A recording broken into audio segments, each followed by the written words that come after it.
Hi guys, welcome back to my channel. This is Bella Africana, and in this video I will be showing you how I made this beautiful shirt, just like the vintage one you see on the right side. It's very simple. It has a side zip, two side pockets. It's very comfortable and easy to make. So let's get started with this video. So the first thing I did was to fold my fabric, as you can see, and then our starting line is already drawn. After drawing my starting line, I kept my tape from 1.5 and I measured my hip line. So my hip line is 9 inches. From my waist point to my hip line is 9 inches. And after marking that, I mark my crotch depth. To get your crotch measurement, just sit on a stool like I did and then measure from your waist down to the top of the stool. This will give you a perfect and exact crotch measurement. So for me, it is 12 inches. So I measure 12 inches right there and I'm going to mark it. And then 12 inches downwards, I measured extra 3 inches. That is 15 for my thigh measurement. So still keeping my tape from the 1.5 inches mark I deducted, I'll mark again the 9 inches, I'll mark the 12 inches for the crotch depth, and then the 15 inches for my thigh measurement. I'll connect all these lines like you can see. I'm going to connect them, and when I'm done connecting them, I'll start imputing in my measurement. So the first measurement I will impute is my hip measurement, round of my hip divided by 4. I'm going to mark it down on the hip line. So divide your round hip by 4 and mark it on the hip line. I'll mark the same measurement on the waistline. Please remember to add ½ inch for ease. And I'll mark the same measurement on the crotch line. So I'll connect all these as a straight line. I'll square it up as you can see. I'll reconfirm what I have at my crotch line, which is my hip measurement. I will divide it by 4 again, just like this, by dividing my tape into 4. And then I had 3 inches, so I'm going to mark it for the crotch extension at the crotch line. I hope you can see what I'm marking. So after marking my 3 inches there, my total measurement for the crotch line, that is from the crotch extension down to the end of the fabric, I'm going to divide it into 2. When I divide it into 2, what I have, I'm going to mark it at the crotch line. This is going to serve as our green line. So I'll mark this all straight down to the hemline, just like this. Mine was 7.2 inches, so I'm going to mark it straight down. So this will be our green line. And after marking this, I go over to my thigh line. Remember our thigh line just below the crotch line. And I'm going to impute my thigh measurement. So measure round of your thigh, divide it by 2, and then put it evenly, like equally on the 2 sides of your thigh line. I hope you understand this. That is, if round of your thigh is 28, when you divide it by 2, you have 14. You put 7 at the middle of the green line right there, and then measure at the 2 sides, 7 inches, 7 inches. So I'm going to impute the same thing at the hem line. So after doing this, I'll connect all my points just like this. Connect all my lines. And we are basically done with this front pattern.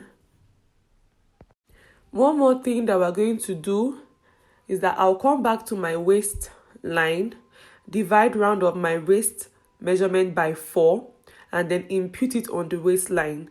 I'll also add 2 inches, 1 inch for sewing allowance, and then 1 inch for dart.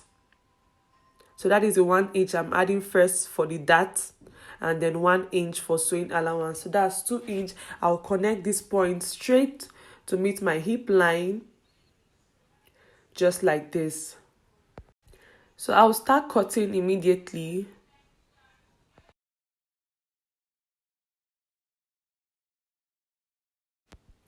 So right at my crotch extension line, I'm going to just come out by 1 inch and then create my curve. In case you do not create your curve, please do that before cutting, just like this. So this is the front pattern.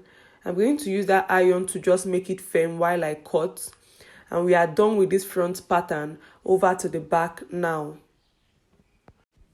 So quickly, I'll place the front piece on the back on the fabric to cut out the back just like this. I will ensure I have enough space at the back and at the front, up also, but the length will remain the same. At the crotch extension line, I'm going to come down by 1/2 inch. So I'll draw a straight line there. After drawing the straight line, I'll then mark out 2 inch, just like this. Mark out 2 inch.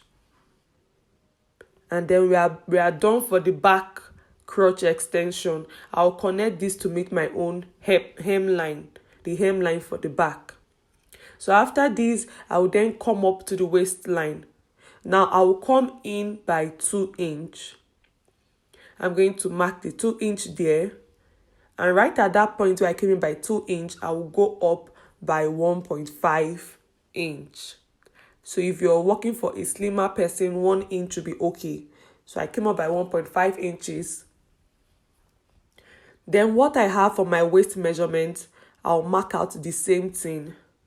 So just reconfirm what you have for your waist measurement as for the front piece. After reconfirming that, you just mark the same thing for the back waist, or you simply come out by 2 inches. It's going to work just the same way. So I'm marking out my waist measurements right there. With a straight line, I'll connect that point just like this.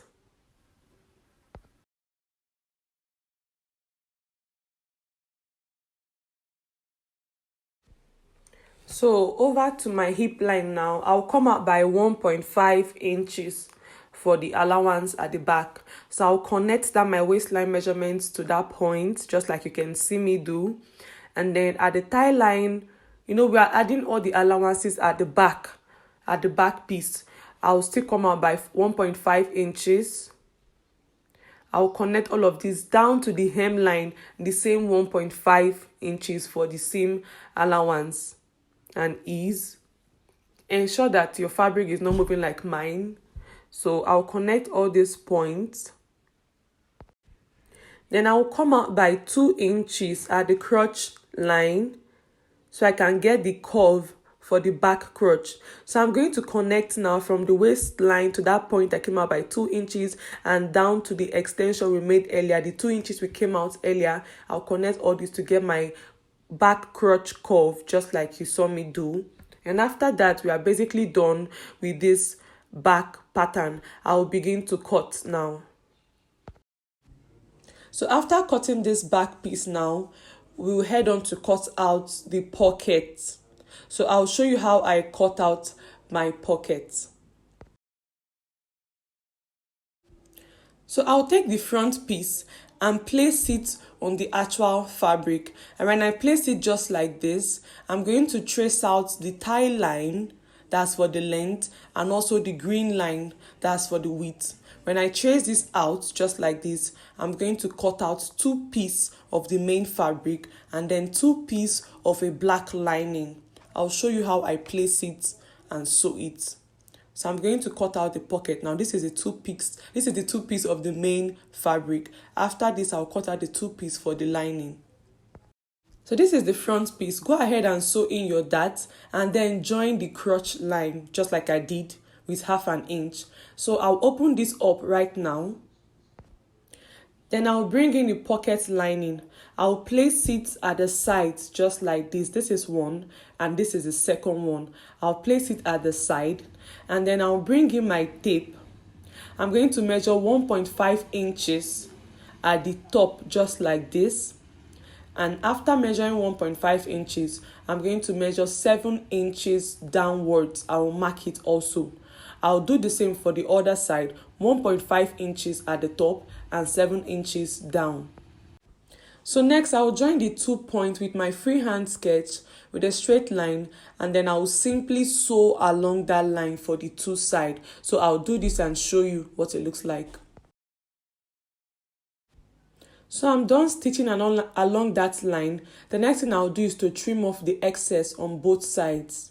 I'll trim it off, I'll fold in the pockets and then press it down with my hot iron. So you can see how smooth it looks like after I'm done pressing it. So the next thing I'll do is to bring in the actual fabric, and then I'll place it underneath the pocket as it should be. So I'm going to place it at the two sides just like this.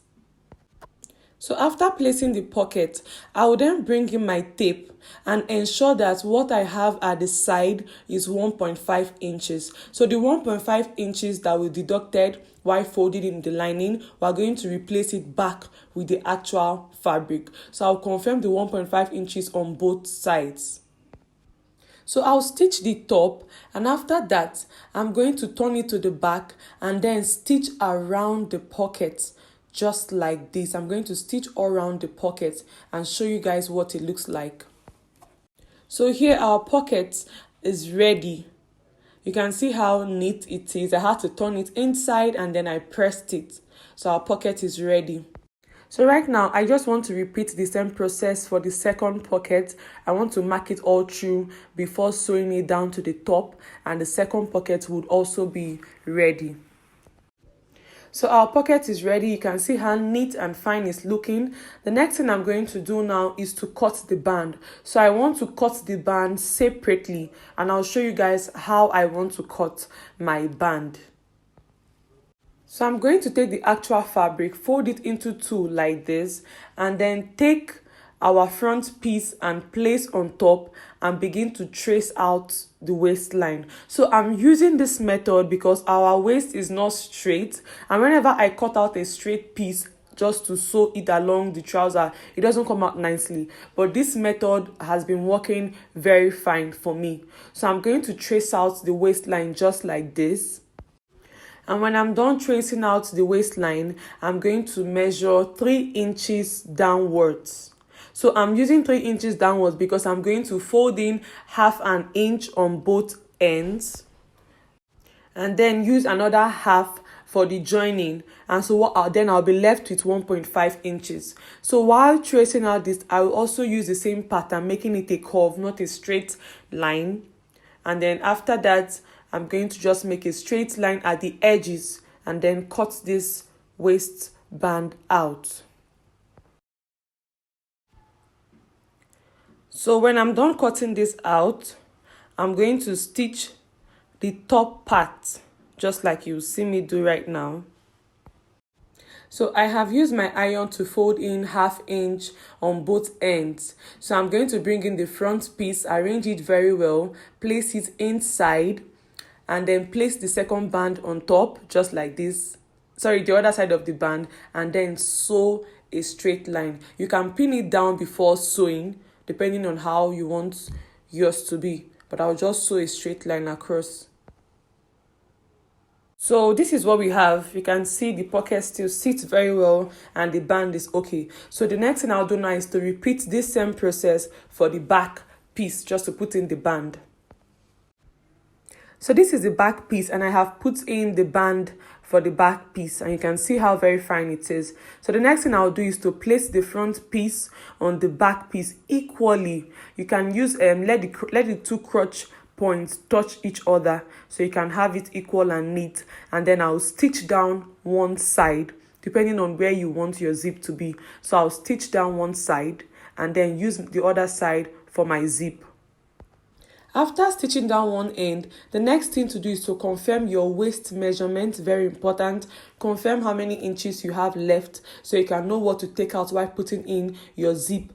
For the zip allowance, taking like 1 inch or 1/2 inch, depending on how many inches you use while sewing in your zip. So I'm going to sew in my zip right now and then stitch down the remaining end of the short. Please do not sew in your pocket space while sewing in your zip. Do not sew in the pocket by mistake.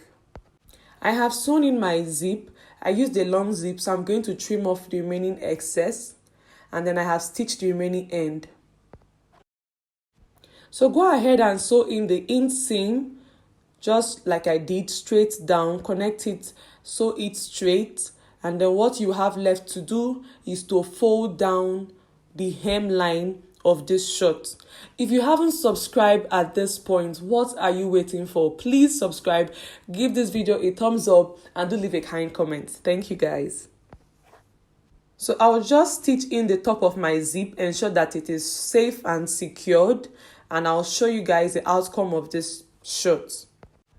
So I use hemming gum to place down my hemline of the shirt just like this, and you can see how smooth it is. It always gives a very fine finishing. So guys, this is our vintage shirt. You can see how pretty and beautiful it is. Thank you guys for watching. I hope you learned something from this, and I hope yours come out as beautiful as mine. And until that, I'll see you in my next video. Love you all. Bye.